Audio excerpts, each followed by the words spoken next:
कृष्णा, राधे राधे। कार्तिक मास महात्म्य अध्याय 9। इधर वृंदा ने स्वप्न देखा कि उसका पति सारे शरीर में तेल लगाकर नंगा शरीर भैंसे पर सवार होकर दक्षिण दिशा की ओर प्रेतों के साथ जा रहा है। यह स्वप्न देखा तो उसे बड़ी चिंता हुई और अटारी तथा गौशाला कहीं भी विश्राम नहीं मिला। तब वह एक वन से दूसरे वन में चली गई। वहां वृंदा ने सिंह जैसे मुख वाले 2 राक्षस देखे। उन्हें देखते ही वह डर के मारे भागी। आगे जाकर शिष्य सहित एक तपस्वी मुनि को देखा और उनसे अपनी रक्षा के लिए कहा। उसकी प्रार्थना पर मुनि ने अपनी एक हुंकार से उन राक्षसों को भगा दिया। तत्पश्चात वृंदा देवी ने मुनि से विनय पूर्वक कहा कि महाराज, मेरे पति जालंधर तथा महादेव जी में घोर युद्ध हो रहा है।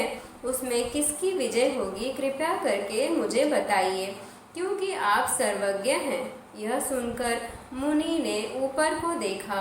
उसी समय 2 बंदरों ने आकर मुनि को प्रणाम किया और मुनि के संकेत पर वे दोनों बंदर वहां से चले गए।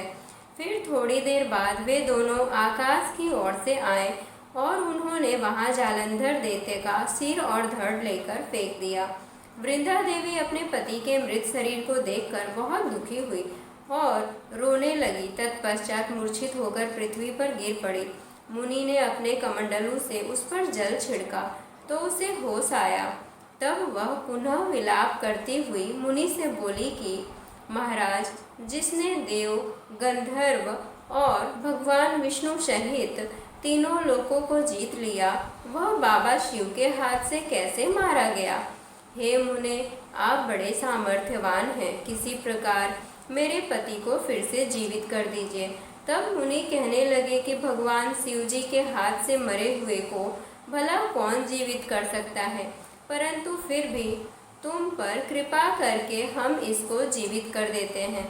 ऐसा कहकर मुनि अंतर्ध्यान हो गए और जालंधर जीवित होकर वृंदा के साथ प्रेम विलाप करता हुआ आलिंगन वृद्ध हो गया। वृंदा भी अपने पति के वेश में भगवान विष्णु के साथ उस वन में रमण करती रही, परंतु एक दिन मैथुन के पश्चात अपने पति के वेश में भगवान विष्णु को देखकर वह अत्यंत क्रोधित हुई और श्राप देती हुई बोली कि आपने मेरा पतिव्रत धर्म नष्ट किया है, इसीलिए मैं आपको श्राप देती हूँ कि निश्चित ही वह कपट मुनि तुम ही थे, आप ही थे, और आप ही ने जो 2 राक्षस कपट के बनाए थे वही कालांतर में आपकी स्त्री का हरण करेंगे, और जो आपका शिष्य था वह बंदर रूप धारण कर आपकी सहायता करेगा। फिर कहा कि आप पत्थर के हो जाओ। नारद जी कहने लगे कि हे राजा पृथु, भगवान कृष्ण ने देवताओं तथा अपने भक्तों के कार्य के लिए पतिव्रता वृंदा का यद्यपि शील हर लिया, परंतु वे मन ही मन अत्यंत दुखी हुए और बोले, हे वृंदे, मैंने तुम्हारे श्राप को ग्रहण किया, अतः मैं अवश्य शिला रूप में हो जाऊंगा, परंतु तुम भी वृक्ष रूप होकर मुझको मिलोगी। उसी समय वृंदा अपने पति के चरणों का ध्यान करके भगवान विष्णु के मना करने पर भी अग्नि में प्रवेश कर गई। नारद जी कहते हैं, हे राजा पृथु, इधर भगवान शिव जी बड़े भयंकर वेग से राक्षसों को मारने लगे। बाबा शिव जी की इस तीक्ष्ण बाण वर्षा के आगे शुंभ और निशुंभ भी न ठहर सके और वह युद्ध से भाग खड़े हुए। तब बाबा शिव जी ने उनको श्राप दिया, क्योंकि तुम युद्ध क्षेत्र से भाग गए हो, इसीलिए देवी पार्वती के हाथों से मारे जाओगे। उधर जिस समय वृंदा का पतिव्रत धर्म नष्ट हुआ, तभी जालंधर का बल समाप्त हो गया। ठीक उसी समय भगवान विष्णु ने अपना सुदर्शन चक्र अपने तेज सहित बाबा शिव जी को दिया। फिर शिव जी ने ऋषियों का तप का, पतिव्रता स्त्रियों का तथा ब्रह्मा जी का तेज उसमें जोड़कर जालंधर दैत्य पर छोड़ दिया, जिससे उसका सिर कटकर भूमि पर गिर गया। सिर और धड़ अलग होते ही जालंधर का तेज उसके शरीर से निकल श्री शिव जी में तथा देवी वृंदा का तेज श्री पार्वती जी में समा गया। उधर भगवान विष्णु वृंदा की चिता भस्म में लौटने लगे। तब सब देवताओं ने बाबा शिव जी की स्तुति की और कहा कि महाराज, जालंधर को मारकर आपने देवताओं पर बड़ा उपकार किया है, परंतु कई महान अनर्थ हो रहे हैं। कृपया करके उसका भी कुछ उपाय कीजिए।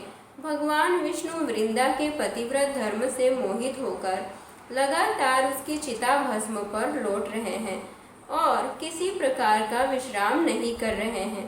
तब बाबा शिवजी ने कहा कि हे देवताओं, तब सब भगवान की योग माया की शरण में जाकर उनकी स्तुति करते हुए बोले, आपकी माया को ब्रह्मादिक भी नहीं जानते हैं। उस देवी को हमारा नमस्कार है, जिसके भक्तगण अनादर तथा मोह को प्राप्त नहीं होते। ऐसी मूल प्रकृति को हमारा नमस्कार है। उस समय देवताओं ने एक तेज देखा और आकाशवाणी सुनी कि गौरी, लक्ष्मी और सरस्वती रजोगुण, सतोगुण और तमोगुण रूप में मैं ही हूँ। वही तीनों तुम्हारा कार्य सिद्ध करेंगी। उन देवियों की तुम आराधना करो। फिर उन तीनों देवियों ने प्रकट होकर 3 बीज दिए और कहा कि इन तीनों बीजों को जहाँ पर भगवान विष्णु हैं वहाँ जाकर बो दो और अपना कार्य सिद्ध करो। देवताओं ने तीनों बीज ले जाकर जहाँ पर वृंदा देवी की चिता पर भगवान विष्णु लौट रहे थे जाकर बो दिए। उन तीनों बीजों से 3 वृक्ष उत्पन्न हुए। रजोगुण सरस्वती से आंवला, तमोगुण गौरी से तुलसी और सतोगुण लक्ष्मी से मालती हुई। श्री लक्ष्मी जी ने अपना बीज ईर्ष्या युक्त होकर दिया था, इसीलिए मालती भगवान पूजा में निंदित है तथा आंवला और तुलसी भगवान को अति प्रिय हुए। इस प्रकार वृंदा वृक्ष रूप होकर भगवान शालिग्राम के साथ रहती हैं। इसी कारण कार्तिक के उद्यापन में भगवान की पूजा तुलसी के मूल में होती है। नारद जी कहते हैं कि हे राजा पृथु, जिस घर में तुलसी का वृक्ष होता है उसमें यमदूत कभी नहीं जाते। इसीलिए जो तुलसी का वृक्ष घर में लगाते हैं वे यमपुरी नहीं देखते। नर्मदा तथा गंगा का जल और तुलसी का पूजन, यह तीनों एक बराबर है। मनुष्य तुलसी तथा आंवला की छाया में अपने पितरों का श्राद्ध करता है, उसके पितर मोक्ष को प्राप्त हो जाते हैं। नारद जी कहते हैं कि हे राजा पृथु, तुलसी और आंवले का महात्म्य ब्रह्मा जी भी कहने में असमर्थ हैं। जो कोई इस कथा को पढ़ता अथवा सुनता है वह भी मोक्ष को प्राप्त हो जाता है। हरे कृष्णा, राधे राधे।